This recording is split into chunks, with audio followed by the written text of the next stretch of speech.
দেয়ালের এক পাশে রবীন্দ্রনাথ আর অন্য পাশে নজরুল। বইয়ের তাকে থরে থরে সাজানো বই, টেবিলে মনোযোগী পাঠক।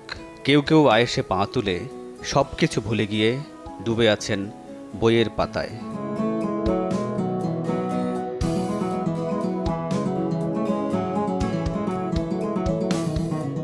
যারা বই ভালোবাসেন তারা প্রতিনিয়ত খুঁজে ফেরেন এমন কোনো পরিসর যেখানে মিলবে বইয়ের সঙ্গে নিরলে সময় কাটানোর সুযোগ। আবার চাইলে অংশ নেওয়া যাবে যে কোনো আড্ডায়। নাগরিক জীবনে এমন অবারিত সুযোগ খুব বেশি নেই। শীর্ষের অনুভূতি থেকে মুক্তি দেয় মাত্র 30 সেকেন্ডে। Pepsodent sensitive expert.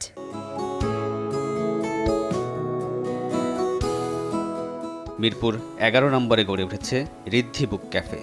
একটি নান্দনিক দালানের নিচ তলায় ক্যাফেটেরিয়া আর দ্বিতীয় তলায় লাইব্রেরি। থরে থরে সাজানো কথা সাহিত্য, গল্প, কবিতা, প্রবন্ধ, ইতিহাস, মুক্তিযুদ্ধ, দর্শন সহ বিভিন্ন বিষয়ের বই আছে সকলের জন্য। সকাল থেকে সন্ধ্যা পর্যন্ত বই পড়ার অবারিত সুযোগ। মিরপুরের মধ্যে অন্য সব ক্যাফেতে কিন্তু এরকম কোনো সিস্টেম নেই যে এখানে বই পড়া যাচ্ছে, বা হয় না যে আমরা যে ফ্যামিলি মেম্বারকে নিয়ে আসলাম, একটু সময় কাটাইলাম, বাট অন্য সব ক্যাফেতে গেলে হয় যে এরকম কোনো সিস্টেম কিন্তু আমরা পাচ্ছি না।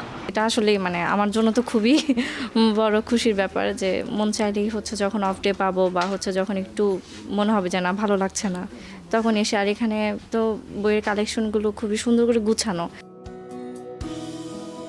শিশুদের মানসিক বিকাশের জন্য আছে বিশেষ ব্যবস্থা। প্রতি শুক্রবার বিকেলে বসে কচিকাচাদের গল্প পাঠের আসর।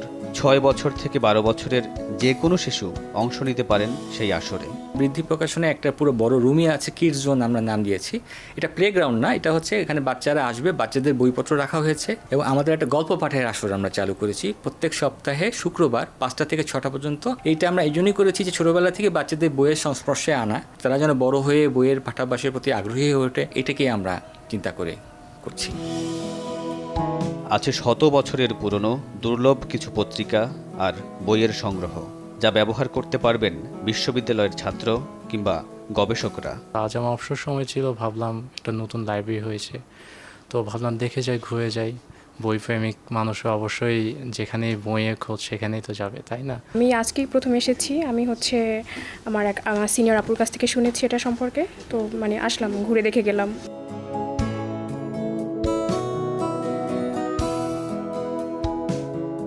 বই পড়া কেবল নয়, যে কোনো সাহিত্য আড্ডা, সভা কিংবা বুক সাইনিং ইভেন্ট সহ বিভিন্ন অনুষ্ঠানের আয়োজন করা যাবে এই সাংস্কৃতিক অঙ্গনে। আমাদের স্বপ্ন হচ্ছে আমরা এই প্রতিষ্ঠানটাকে টিকিয়ে রাখতে চাই এটাকে, এবং এটার আরও অনেক শাখা পুরো বাংলাদেশব্যাপী ছড়িয়ে দিতে চাই। আমরা শুধু এখানে যে আমাদের যে কর্মকাণ্ড হচ্ছে তাই না, আমরা এখানে বাড়তি কিছু কর্মকাণ্ড গ্রহণ করেছি। যেমন আমরা বাংলাদেশের বিভিন্ন প্রত্যন্ত অঞ্চলের লাইব্রেরিতে কিছু সহায়তা, যেমন ধরেন বিভিন্ন লাইব্রেরিতে কম্পিউটারের দরকার হয়, হ্যাঁ, আমরা বিভিন্ন লাইব্রেরিকে কম্পিউটার প্রদান করেছি এবং বিভিন্ন জায়গায় লাইব্রেরির বিভিন্ন বই প্রদান করা, আমাদের প্রকাশনা সহ অন্যান্য প্রকাশনের বই আমরা বিনামূল্যে তাদেরকে ডোনেট করি। স্বল্প জায়গার মধ্যে একটি লাইব্রেরি, সেই লাইব্রেরির জন্য আমরা জমিও কিনে দেওয়ার ব্যবস্থা করেছি উত্তরবঙ্গের। এরকম তো শুধু আমরা আমাদের এই বই পড়া বা বই সংগ্রহ, শুদ্ধ বানানে বই প্রকাশ তো আছেই, পাশাপাশি এই কর্মকাণ্ডগুলো আমরা আমাদের সাধ্য অনুযায়ী আমরা পরিচালনা করছি।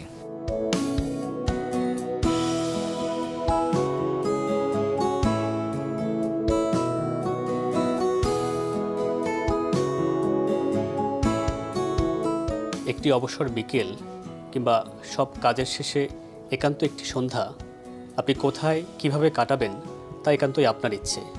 কিন্তু যদি আসেন মিরপুরের এই ঋদ্ধি প্রকাশনী লাইব্রেরিতে, আপনার সময় বিফলে যাবে না। মামুনুর রশিদ পনেল, সময় সংবাদ, ঢাকা।